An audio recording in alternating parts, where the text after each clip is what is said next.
Welcome to Entrepreneurial Entrails for some short stories on the guts and glories of being an entrepreneur.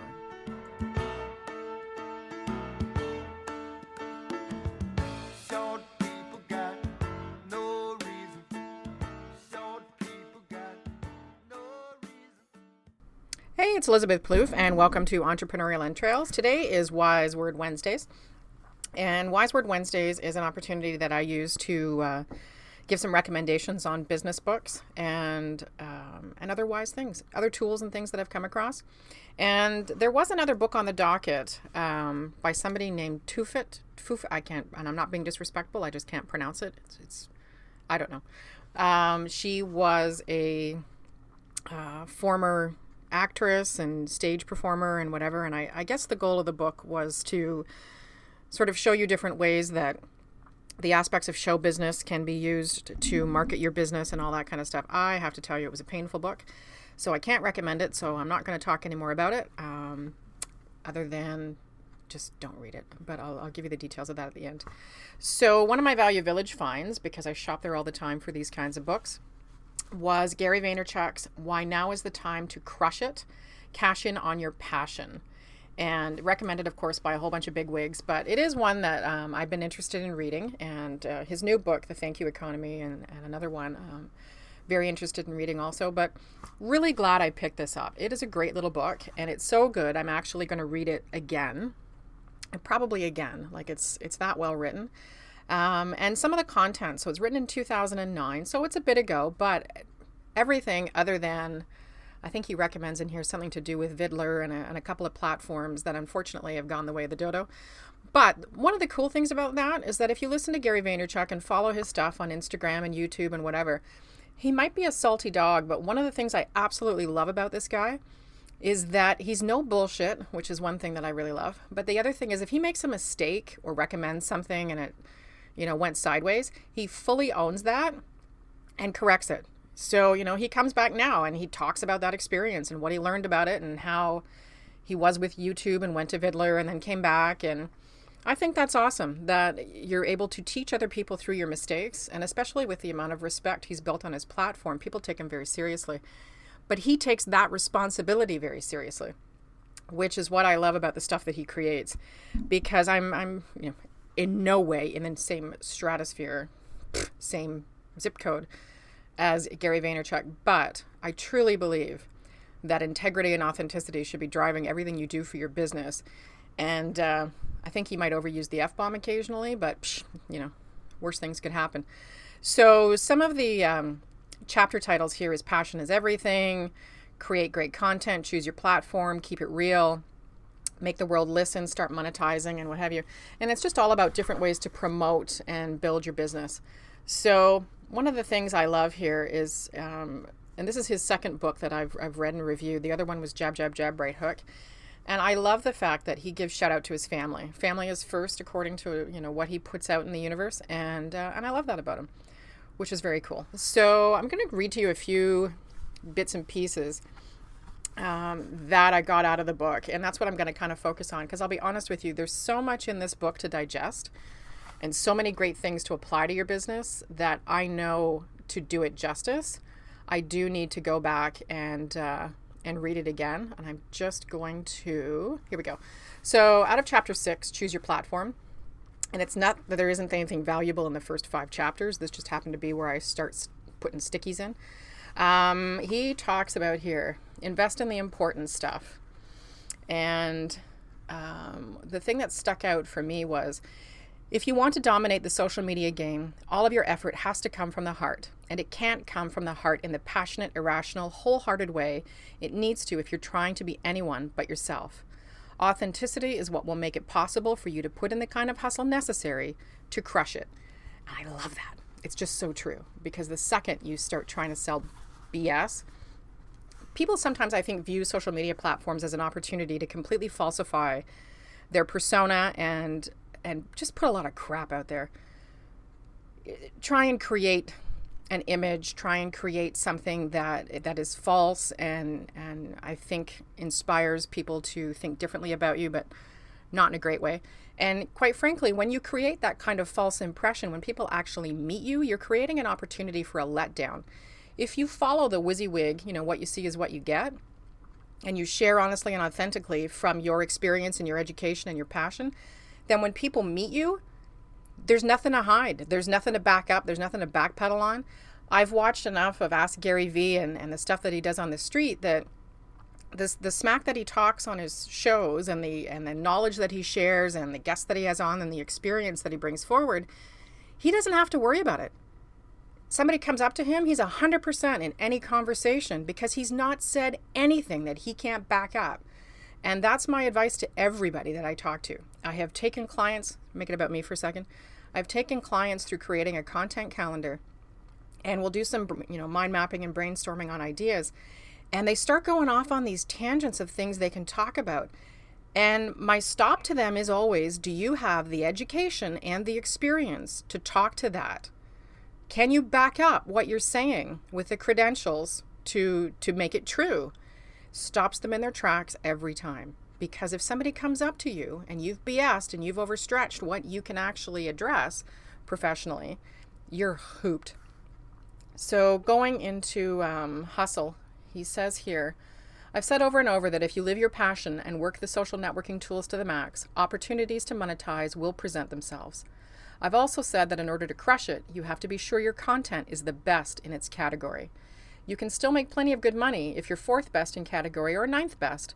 But if you really want to dominate the competition and make big bucks, you've got to be the best. Do that, be that, and no one will be able to touch you. With one exception. Someone with less passion and talent and poorer content can totally beat you if they're willing to work longer and harder than you are. Hustle is it. That doesn't make sense. Anyway, without it, you should just pack up your toys and go home. Now, I'm betting that most people who pick up this book consider themselves hard workers. Many are probably just sick of the killer hours and inflexible schedules and demanding bosses often found in the corporate world and think entrepreneurship will somehow be less taxing. I hate to disappoint, but if you're looking for an easier time here, you're barking up the wrong tree. There might be a little more flexibility to your day should you be at liberty to devote yourself full time to building your personal brand. But otherwise, assuming you're doing this right, you'll be bleeding out of your eyeballs at your computer. You might have thought your old boss was bad, but if you want your business to go anywhere, your new boss had better be a slave driver. And that's absolutely true. I was working last night until 10 o'clock and then up this morning at 6:30 and taking phone calls and answering emails and what have you. And the cool thing is that it's something that I'm building. It's something that I can own. And as much as I have enjoyed working with great managers and companies in the past, the traction that I'm getting now and the things that are happening are because of the hard work and hustle that I'm putting in. And I have to tell you, it's addictive. The more I put the hard work in and the more I see the results and the more I connect with people and the more people I help, the more I jones for it and want to make it happen and keep, figuring out different ways to share knowledge and what have you. And it's just going to continue to grow. My next step is videos. And it's not that I have a face for radio. I happen to think I'm kind of cute, but it's getting up the cajones to stand in front of the video camera and let her rip. So that's my next step. That's my next step for right now. It's all about the voice. So he says here also, personal brand is one of the key things that he talks about, and it's really, really true. So, what is it? Sorry. Don't ever look at it's true. Don't ever look at someone else who has more capital or cred than you and think you shouldn't be bothered to compete. You may only have $1 million business and your biggest competitor may have a $50 million business, but if you can outwork him or her, you will win over time. I'm not in the $1 million category yet, but I'm hoping to get there. And anything insane has a price. If you're serious about building your personal brand, there will be no time for we. There will be no time for, and that's WII. There will be no time for Scrabble or book club or poker or hockey. There will be time for meals and catching up with your significant other and playing with the kids. And otherwise, you will be in front of your computer until 3 a.m. every night. If you're unemployed or retired and have all day to work, maybe you knock off at midnight instead. Expect this to be all-consuming. And I would suggest that if it's not all-consuming, which I think he talks about as well, that, maybe a day job is better for you. And maybe the shiny version of entrepreneurship isn't exactly your bag. And that's completely fine. If you've tried entrepreneurship and it's not for you, that's totally cool. I think it's better to be a rock star in an organization for somebody else than to sort of putz along in entrepreneurship because you think that's the better road. And I know that might sound harsh, but I think people have to be very honest in what they're able to deliver and what they're able to put in. And if you're not willing to put in the 10, 12, 14-hour days, because trust me, those happen, then, if you pansy out and you say, oh, maybe tomorrow and what have you, it's not going to happen, my friend. And you need to go to work for somebody else. So he talks here as well. It's chapter 8. The day you see that one person is reading or watching or listening to you is a day to celebrate. It's an amazing thing to know someone gives a crap about what's going on in your world, your life, your brain. Don't take people for granted. The word of mouth power in one interested person has unbelievable reach. Believe me, one day you'll miss your small, intimate community where you could carry on sustained conversations and get to know people really well. I know I do. But I still get in there daily. And then he goes into strategy and what have you. And one of the last things that I found really inspirational, I guess, is towards the end of the book. I think it's hang on a second. Yeah, it's the last chapter. He talks about legacy. And he says here, legacy is the mortar of successful, lasting brands. I've known this since my days in retail. There was one year where I found out that a customer in Westchester, New York, hadn't received her case of white Zinfandel. It was December 22nd, and there was no way FedEx was going to deliver the wine in time for Christmas. My ordering department had received the complaint, but because the customer was neither a regular nor the order particularly large, they hadn't brought it to my attention. By the time I got wind of the problem, there was only one thing left to do, and I will bet you will not guess. I threw a case of white Zinfandel in my car and drove 3 hours in blinding snow to the woman's house. Did I mention that she lived in another state? That it was our busiest time of the year? That my time was much more valuable in the store during those 6 round trip hours? And believe me, there was no angle. The customer was an older woman who lived far away and wasn't about to start hosting a lot of parties and using us as her exclusive wine supplier. Yet I knew that it was up to me to set the tone at the store, and that this was the perfect way to do it. Our corporate culture was cemented the day I delivered the case of wine to that woman. I follow the same philosophy when I answer every single one of my emails. Making connections, creating and continuing meaningful interaction with other people, whether in person or in the digital domain, is the only reason we're here. Remember that, set the tone, and build legacy. I absolutely love that and think it's an amazing way to end the book, because so many businesses, I shouldn't say that's a general statement, that's not really fair, but a lot of businesses, again, are in love with the idea of entrepreneurship and think it's all flash and what have you. And when I was setting up my business center, which I failed at, but when I was setting it up, I did it on a shoestring. I brought in furniture from home. I scoured for deals. I bought the best stuff I could afford, but didn't go beyond that, and made everything that I couldn't find myself. So if I needed to decorate, and one of the decorations in the office, I needed multiple cork boards for a feedback wall. I went to IKEA and I bought cork mats that you put, hot plates and stuff on, and worked really well. But so many people that I spoke to talked about businesses where people had gotten their startup funds or, went into massive debt so that they could have the right car and the right phone and the right look and the right this and the right that. And that's all bullshit. That's all shiny stuff. It doesn't mean anything, especially if you can't deliver on your promises, especially if your corporate culture, your organizational culture is built on shiny things and garbage.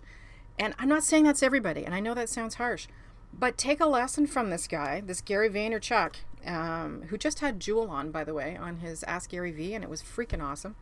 And be authentic. Be real in what you are presenting to the world. Be it through communications, be it with your face-to-face. Put aside the unreasonable expectation that everything has to look a certain way or be a certain way. I'm really honest about the fact that I work out of my basement and I've MacGyvered my desk and my whatever, but I can deliver the shit out of a project. Sorry, a lot of cuss language. He does that to me. And, it doesn't make a difference. When I had my cake decorating business, my husband and I went to a food show and there was these amazing cakes there. And I was really impressed. And my husband turned to me, and he's such a, he's an awesome guy. If you want to get married, get yourself a cheerleader, because darn, they're good. And he looked at me and he said, you know what makes your cakes amazing? He said, you deliver the same quality as what you see here in our kitchen at home. They are delivering these in, major industrial kitchens that have been set up with counters to roll out fondant and all the other stuff that I was doing. He said, so you need to own the fact that what you create for people is special, and you're doing it, under circumstances that are less than ideal. And imagine what you could deliver, if you had the bigger kitchen and what have you. So one of the things that I got out of this Crush It is that start where you are. Just take the step. Just move forward. You don't need the fancy office. Marie Forleo started at her kitchen table doing her videos, and look at her now. Take a step, but be willing to put in the hard work. Be willing to be realistic, or have somebody who is willing to be realistic with you about the amount of effort that you need to put in to make this successful. Choose the right avenue, and then just stick your ass in the game and do it.